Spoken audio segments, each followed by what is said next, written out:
Hello lovely people, welcome to part one of my Medieval Mystic May reading vlogs. Dooby dooby dooby dooby dooby dooby dooby dooby dooby doo. Dooby dooby dooby dooby dooby dooby dooby dooby Sophie Vlogs. Decided to kick off my Medieval Mystic May reading with Cuddy by Benjamin Myers.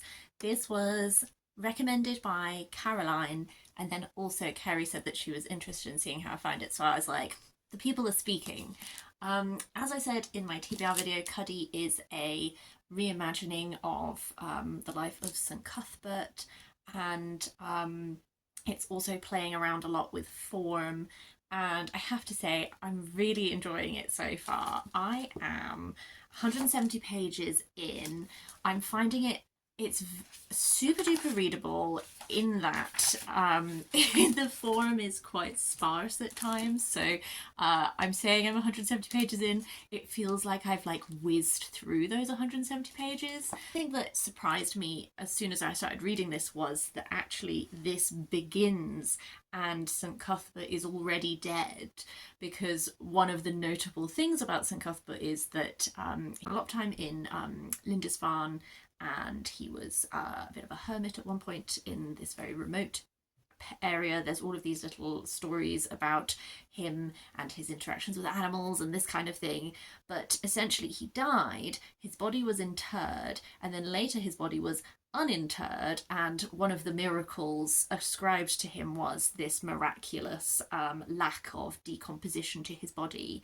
And then his body was sort of like taken around by a bunch of monks for quite a while, until they found what would be the eventual resting place for him. And so actually this begins and he is already dead, and you are with the monks who are taking his body around the place, trying to find this resting place for him.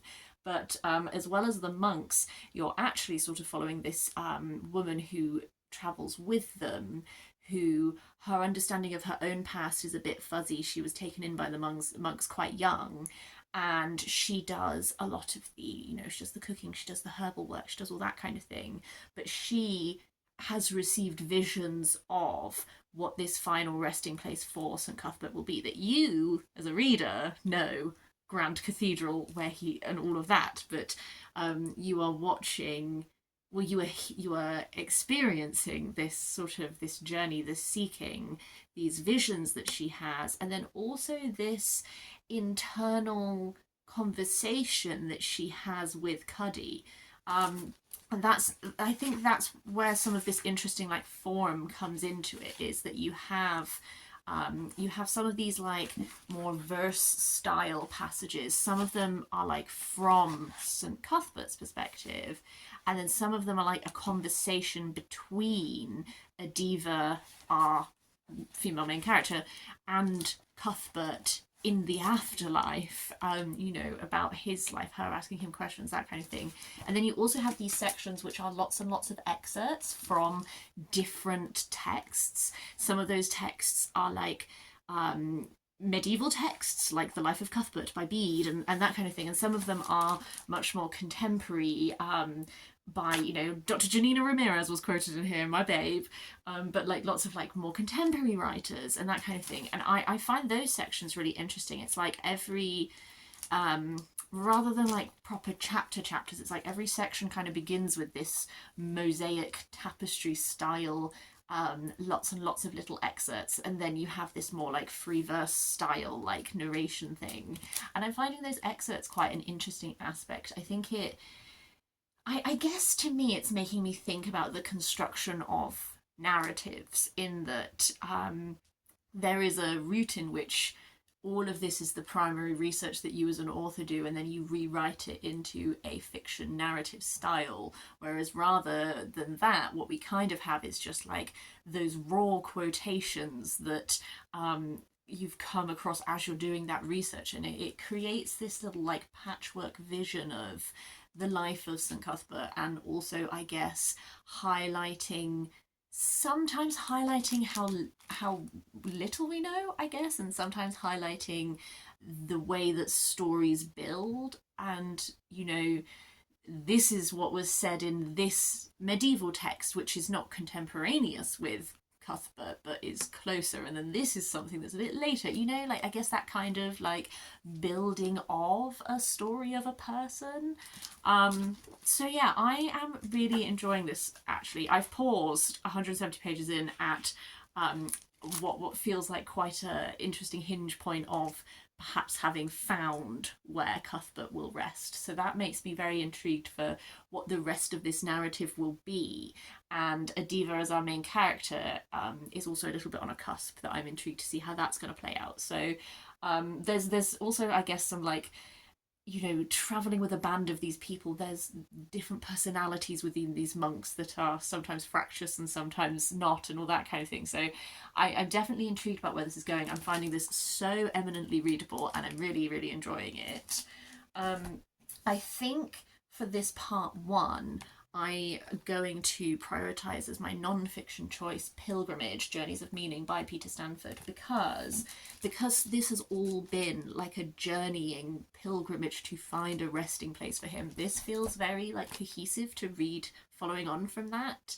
I've only just started the first chapter, so I've pretty much just read the introduction, and the introduction did interest me because it talks about how, you know, these pilgrimages that existed in the past became distinctly less popular but are having more of a revival, and that revival is sometimes religiously motivated but often not religiously motivated and motivated by other things, such as he talks about there's this network now that is promoting like green pilgrimage routes. Like he talks about the 3 E's of a new generation of pilgrims: exercise, exploration, environment, and escape. 4 E's, sorry, can't count.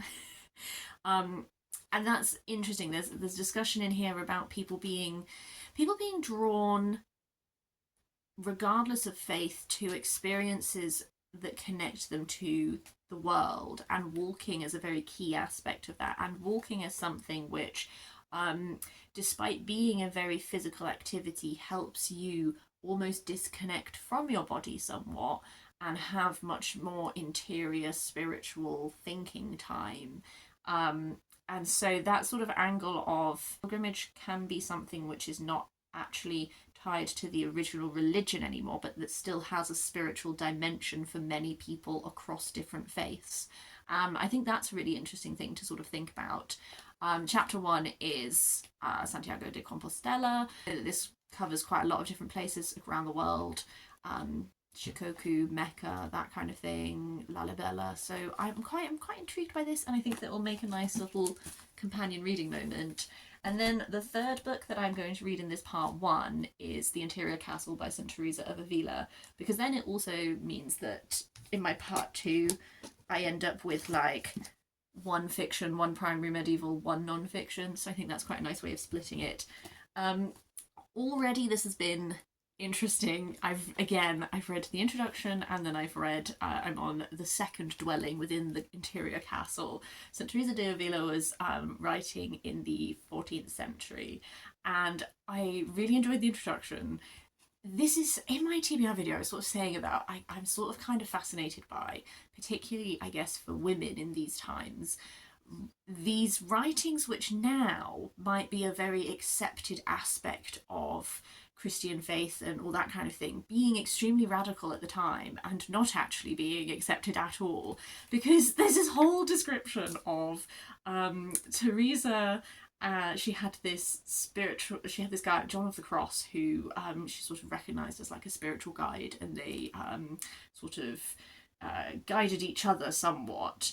Essentially, Teresa was she was a, I don't know how to say this word, discalcid or discalced, also barefoot Carmelite. So a Carmelite now, Carmelite nuns, absolutely accepted part of the Catholic Church. Then, no.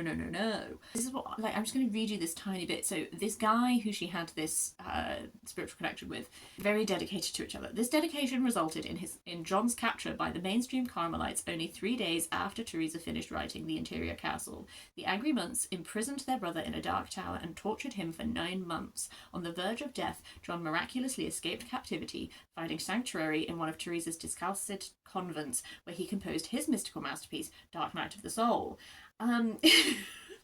Wow, like, crazy times. But then also something that the introduction did that I really appreciated, because it posits her sort of in the time in which she was writing and all of that kind of thing. It explained a lot about how she was in quite a lot of danger because this was the time of the Inquisition, and she very much was walking a tightrope line of whether what she was saying and doing was acceptable to the Catholic Church, or whether it was something that would put her under the Inquisition, like put the Inquisition onto her.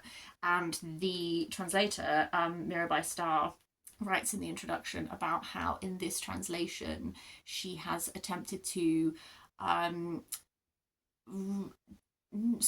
guess soften some of the language that can be read as quite denigrating of women, because in the translator's opinion, this is something which Teresa, as effectively a very strong and independent woman in this time, didn't necessarily wholly believe to be true, but is a line that had to be walked for her writings to be acceptable within the church and all of that sort of thing. And she talks about a couple of other translation decisions that she makes, and I always find like translation decisions like really interesting. And yes, so this is this vision she had of this crystal castle and the different rooms within it, and one's journey towards not like enlightenment, but reaching the center of that castle and all that kind of thing. So I have read the first dwelling and I've just started the second dwelling. So yes, I'm very intrigued by where this will go as well. So these are the 3 books that we are reading in this part 1. I hope to also go on some fun adventures. Maybe you will see one now.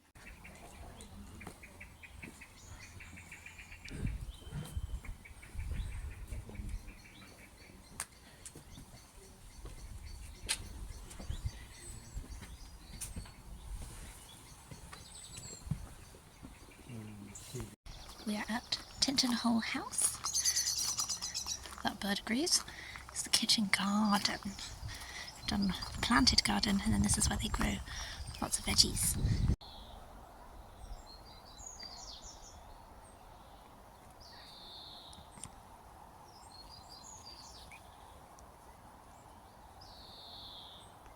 This is Tinton Hole Garden. Still. This is a memorial pond, and it's an arts and crafts garden. Those are facts for you all.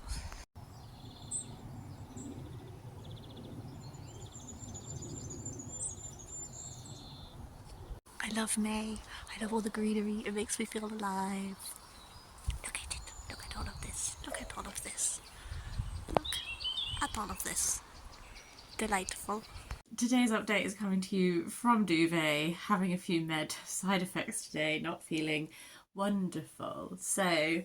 But I'm still thoroughly enjoying books, so I thought a little check-in would be good. Cuddy, I'm really, really enjoying this book. I'm really having a great time. Where I left you was sort of, I would say, at the end of like part 1, and what I had no visibility on at that point was that this is actually going through different time periods. So since that point, I think I was 170 pages in, I'm now 353 pages in. So I've made a lot of progress. And every sort of section jumps forward in time and the form changes. The form and the style and the tone change in sort of reflection of each new time that you're at.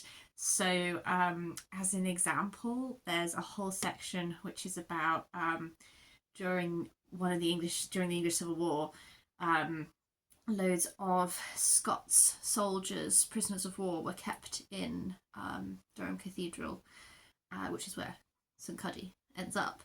And so it's formatted like a play, and the cathedral is a voice in this play, and the cathedral is reacting to what it is seeing happen within itself to these soldiers, as well as the soldiers being characters. The section that I've just finished that I really enjoyed as well is in the Victorian era, and you're following a a scholar guy who is going from the south to the north, and he's already very mad about having to go to the north in the beginning. But he's been asked to come because these people want to exhume the body of St. Cuthbert and have him as a sort of impartial observer thing. And the form of that one is journal entries. And it reminds me so strongly of, I guess, like Algernon Blackwood. What was I listened to at Halloween a collection of ghost stories that was read by Christopher Lee. Something like M.L.R. James, or that might not be right. I'll write it in the description below when I have a brain. Because essentially, this man who has journeyed to this place to partake in this thing is receiving these warnings, and it has this very ghost story feel to it of the warnings about what you're about to undertake and all of that kind of thing. So I am so enjoying this playing around with form. I'm so enjoying this approach to, the life of St. Cuthbert. Actually, it's the afterlife, the life of his remains, really, not the actual man, but the body, and then also sometimes the soul, I guess, because you have this continual interactions between someone on Earth and something that is outside of themselves, and that kind of thing. So this I'm so enjoying. I really would like to read more Benjamin Myers just off the heels of this, because even if other books are not so experimental with form or whatever, like this has showed to me that I enjoy the way that he writes in lots of different tones and the sort of themes of what he's exploring and everything. So loving this. Hopefully gonna finish it quite soon, actually. And then I've made progress on the other two. The interior castle, I think I'm 4 rooms in. Yes, I've just entered the 4th dwelling. I feel I maybe don't have that much to say about this so far. I am, every step through this dwelling is taking us to a different room and then talking about the challenges, the perils, how to get to that room, what one must endure, ignore, all of this in order to get there. Very much in like one must move beyond the call of earthly pleasures. One must, these are the ways that you might be tested, but this is how you must proceed. There is this recurring aspect of her highlighting how she is but a humble person, and there's recurring refrains of apologizing for her lack of eloquence, or saying about how she's not convinced that she has anything wise to offer, but she has been tasked with doing this, and that is why she is putting it down. And there's quite a lot of that aspect, which, reading this with the context that I now have from the introduction of like the Inquisition and the scrutiny that she was under, that sort of presence of that, I think potentially I maybe notice it a bit more, because every time a little something like that happens, I'm like, oh yeah, girl, you're covering your bases, aren't you? So yes, I guess nothing has like particularly blown my mind in her advice yet, but I am only entering the 4th room and there are a number more chambers to go. So I feel perhaps when I read more mystic writings, perhaps there will just be a commonality across things that still nonetheless needed to be repeated. I don't know. I'm intrigued to see how it develops further, what other gleanings are taken. And then finally, I am 80 pages in to Pilgrimage, Journeys of Meaning by Peter Stanford. As I said, every chapter focuses on a different location, and so far I have done the one I told you about previously. I've done Jerusalem, I've done Rome, and I'm partway through Mecca. So it's been so far it has been focused very much on Christianity, Judaism, and Islam. But I gather that there will be some of the later chapters will explore other religions as well. It's not blowing my mind, but I am enjoying it. It's kind of every chapter doing a little like a history of how this place became a site of pilgrimage, or some of the history behind pilgrimages to that place. Looking at it like contemporary, it often quotes a lot from either pilgrims in the past or pilgrims in the present. One thing I guess that I like that it's doing is that it's kind of pointing out that like pilgrimage has always been something that has like many different meanings. Like you just have to look at like Chaucer's Canterbury Tales to see how many different stories of different pilgrims traveling to one place were entirely feasible at that point. Like it reflects a lot of the multiplicity of experience that exists right now. And there's different angles with different chapters, but there is like a recurring look at how when these things face challenge, how they have responded to modern times, what pilgrimage to them now kind of looks and feels like. Enjoying it, not mind blowing, but having a nice time. Look at these guys. These are tent caterpillars. They were in this field last year and now they're back. They are really sociable and so they like to live together.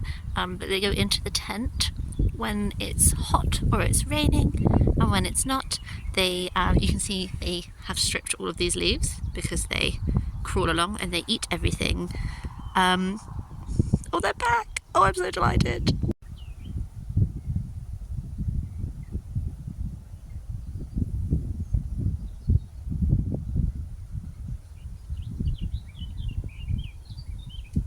Hello pumpkins. I have finished 2 books, so I'm here to chat. Cuddy, Benjamin Myers. I have settled on this being a 5-star read for me. I think I just, sometimes you're like wobbling like, is it a 4.5, whatever, and then I'm just like, just be generous, Sophie. I really, really enjoyed this actually. I think that this is a very Sophie book in many, many ways. I think my last update was when I was in the portion of narrative that is sort of a Victorian man, that sort of thing. So I was quite near the end at that point. I think this is just doing so many things that are like very me things that I like. I really like this playing around with genre. There is a very lyrical aspect to a lot of the narration, but I think that there's like an interesting, it's kind of like, yes, lyrical, poetic, but also paired a lot with like the real like grime and muck of life. And I think that manifests differently in like the different narratives. So this first one where we are the group of monks, it doesn't shy away from a lot of very bodily aspects. And then even up to this like final narrative point, which is much more, it's like contemporary, and we're following this young man. He's having a rough time, and again there's a lot of very, I think for something that is very spiritually engaged, it's also very rooted in the body. It's very rooted in like bodily function and the reality of existing as like a person in a vessel, that kind of thing. And I think that's an interesting combination. I think that this playing around with genre and tone is like absolutely a thing that I love, and I really did like how effectively it was utilized. And this, I guess this like look at an enduring presence of a figure over this time. I don't know, there's certainly these commonalities between the stories that do tie them together, even if they do also stand quite separately on their own. And I think also that like rooting in place when they get to Durham, there's a lot, he has an author's note at the end where he kind of talks about the different places that he wrote the different portions of the narrative, and I felt like the sense of place was very strong in this as well. So this is just one that I've just ended up thoroughly enjoying. I definitely want to read more Benjamin Myers. What a great start to Medieval Mystic May. I also finished The Interior Castle by Teresa of Avila. This was, again, an interesting read. I think what will stay with me from this, weirdly, is actually like less the messaging. We have gone through all the chambers of this castle, and she has talked a lot about the challenges that come with each chamber, and how you as a person will be tested, and how your behaviors, like what you will have to do, whether you will have to rise above earthly desires, experience suffering, like all these kinds of things, like She goes into lots of detail on that. I think the thing that stays with me more than that is like the tone of the book. I think there's this interesting aspect that is probably feels to me like it is enhanced by the choices this translator has made, where there's a very personable, chatty, colloquial kind of sense of personality to Teresa's narration. Not just in this way that I've previously talked about with, like, I guess covering her bases a bit with the Inquisition, but just like there is a strong sense of her, and she'll apologise for like, oh, I don't know if I've expressed this well, I've rambled a bit, but I hope you get my meaning. Or there's a lot of interjections and that kind of character side of it that kind of makes her feel almost like quite bubbly in some ways. Like, she just loves God so much that a lot she's like very excited to tell you about all of this, but also there is like a stillness there to the narrative. There is this, like, you know, working our way through our little castle, the core room is a place of stillness and contemplativeness and connection with the divine and all of that kind of thing. It's just wrapped up in this almost like quite friendly little narrative where she's just like, oh, I hope this is helpful. I don't know, I think that's interesting. I've got a little bookmark in at the end. Just thought I'd just read a little bit from this is like the very conclusion, so if you don't want to know what the overall point is, can you spoil a spiritual text? I don't know. And so, my friends, I will end by suggesting that we avoid building towers without foundations. The beloved looks less at the grandeur of our deeds than at the love with which we perform them. If we do what we can, His Majesty will help us to do more each day.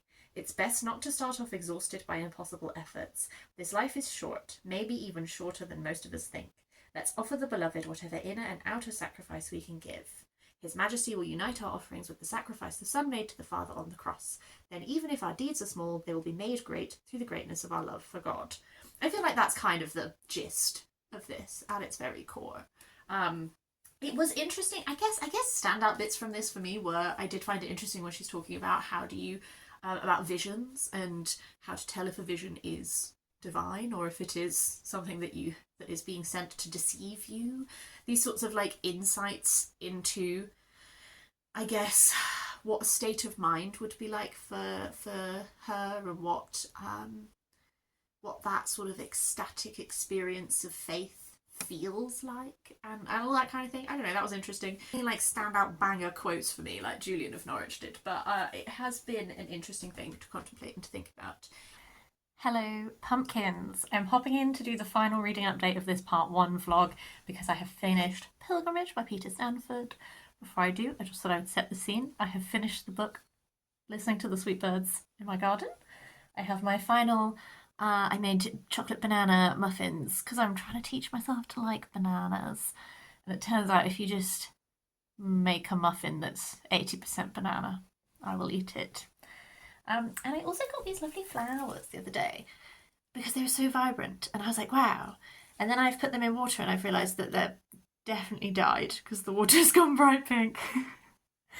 But yes, that's the scene of finishing Pilgrimage, and I think that this has been a nice way to finish this book in like a little quiet, lovely, serene moment of reading.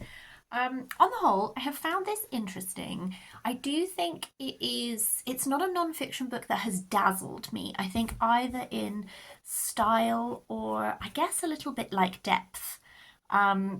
Occasionally some of the chapters are just, it does feel a little bit like I'm reading Wikipedia sort of, like a top point description kind of level of like, this is this place, this is what people do when they go there, this is the origin of it kind of vibe, which is like not a criticism because that's what a book is in some ways, but I think some of these chapters have a much deeper sort of argument line in them of some of them have a bit more of like a pivot point of thinking about things, what does this mean? What can we draw from this, all sort of thing? Whereas some of them are a bit more just like, this is a place, this is what people do there, kind of thing. But I have like overall enjoyed it. I don't mean to keep reading you things from books. I just thought I'd read you again the conclusion of this one because I think that it kind of summarises like A pilgrimage isn't then just another word for holiday. It is more than taking a break from everyday life to recharge your batteries and relax. What pilgrimage is about, however circuitously, is taking a longer, slower, and hence more profound look at life, and doing it in a way that modern existence finds hard to accommodate, by stopping, pausing, and reflecting, usually in the company of others, living and dead. So yeah, enjoyable. I think some of the bits that I enjoyed potentially the most were some of these like latter chapters that were looking at pilgrimage routes that I'm just less familiar with. So I think there was already like an interest point there for me. But yeah, I've had a fun time.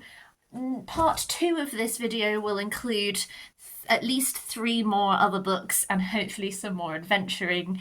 In the meantime, I would love to hear if you have read any of these, if you have thoughts on any of these, all of those usual lovely things. Please do leave me a comment and I would love to hear from you.